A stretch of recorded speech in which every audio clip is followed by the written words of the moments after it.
ନୃଶଂସତାର ସୀମା ଟପିଲା ଏ ମାନବ ସମାଜ। ମାଳିକାର କଥା ସବୁ ଏବେ ଅକ୍ଷରେ ଅକ୍ଷରେ ସତ ହେବାରେ ଲାଗିଛି।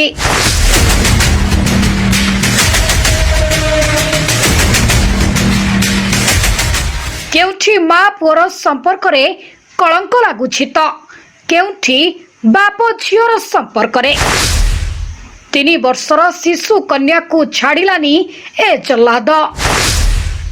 ଝୁଣି ଝୁଣି ଖାଇଗଲା ତା ନରମ ଦେହକୁ। ତେବେ ଭଳି ଜଘନ୍ୟ ଘଟଣା ଦେଖିବାକୁ ମିଳିଛି ପାରାଦୀପ ଷଣ୍ଢଖୁଦ ବସ୍ତି 17 ନମ୍ବର ୱାର୍ଡରେ। ଏ ଲଜ୍ଜାଜନକ ଘଟଣା ଏବେ ସାରା ଓଡ଼ିଶାବାସୀଙ୍କୁ ସ୍ତବ୍ଧ କରିଛି। 3 ବର୍ଷର ଶିଶୁ କନ୍ୟାକୁ ବଳାତ୍କାର କଲା ଏ ପିଶାଚ ମାନବ। ଗୁରୁତର ଅବସ୍ଥାରେ ପ୍ରଥମେ 18 ବାଙ୍କୀ ମେଡିକାଲ ଓ ପରେ ଜଗତସିଂହପୁର ମେଡିକାଲକୁ ରେଫର କରାଯାଇଛି। ପରିବାର ପକ୍ଷରୁ ଜଟାଧାର ମୁହାଣ ଥାନାରେ ଏତଲା ଦିଆଯାଇଛି। ହେଲେ ଏ ଜଘନ୍ୟ କାଣ୍ଡ କିଏ ଭିଆଇଛି ତାହା ଜଣାପଡ଼ିନଥିବା ବେଳେ ପୋଲିସ ସନ୍ଦେହରେ ଜଣକୁ ଅଟକ ରଖି ପଚରାଉଚରା ଜାରି ରହିଛି। ତେବେ ଖବର ନେବାରେ ଜଣାଯାଇଛି ଯେ ପାରାଦୀପ ଜଟାଧାରୀ ସାମୁଦ୍ରିକ ଥାନା 17 ୱାର୍ଡରେ ରହିଥିବା ଏକ ପରିବାର ଖାଇ ପିଇ ଶୋଇପଡ଼ିବା ପରେ ରାତିରେ 3 ବର୍ଷର ଝିଅଟି ନିଖୋଜ ହୋଇଯାଇଥିଲା।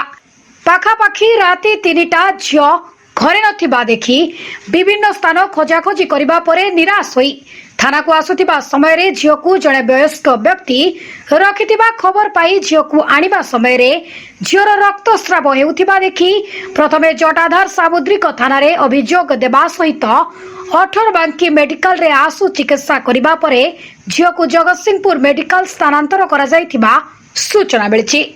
ତେବେ ଅଭିଯୁକ୍ତ କିଏ ତାହା ଅସ୍ପଷ୍ଟ ରହିଥିବା ପୋଲିସ ସୂତ୍ରରୁ ସୂଚନା ମିଳିଛି। 3 ବର୍ଷ ପିଲାକୁ ନେଇକିରି ରାତି 2ଟାରେ ନେଇକିରି ଯାଇକିରି ଦିନରେ 6ଟାରେ ଆଣିକିରି ଆମ ଘରକୁ ପହଞ୍ଚାଇଲା। 3 ବର୍ଷ ପିଲା 70 ବର୍ଷ ବୁଢ଼ାଟା ମେଡ଼ିକାଲକୁ ଯାଇଥିଲା। ତାପରେ ନାଇଁ ମୋ କହିବା କଥା ଯେଉଁ 70 ବର୍ଷ ବୁଢ଼ା କହୁଛନ୍ତି ସେ ବୁଢ଼ାଙ୍କ ନାଁ କ'ଣ, ସେ କେଉଁଠୁ ନେଇଥିଲେ? ପାପେୟା। ସେ କ'ଣ ପାଇଁ ନେଇଥିଲେ?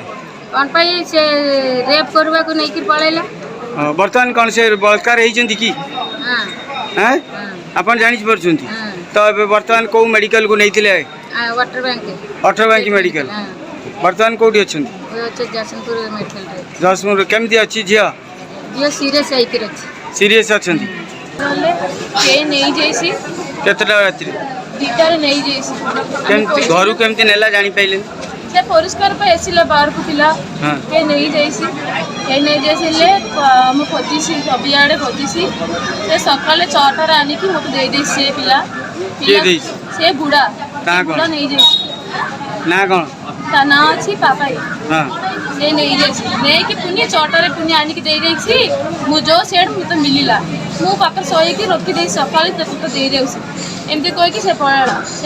ପୁଣି ଦେଖିଲେ ମୁଁ ଯେଉଁ ନଷ୍ଟ ହେଇଯାଇଛି। ଜଗତସିଂହପୁର ଜ୍ୟୋତିରଞ୍ଜନ ପରିଡ଼ାଙ୍କ ରିପୋର୍ଟ, BNS ଲାଇଭ୍।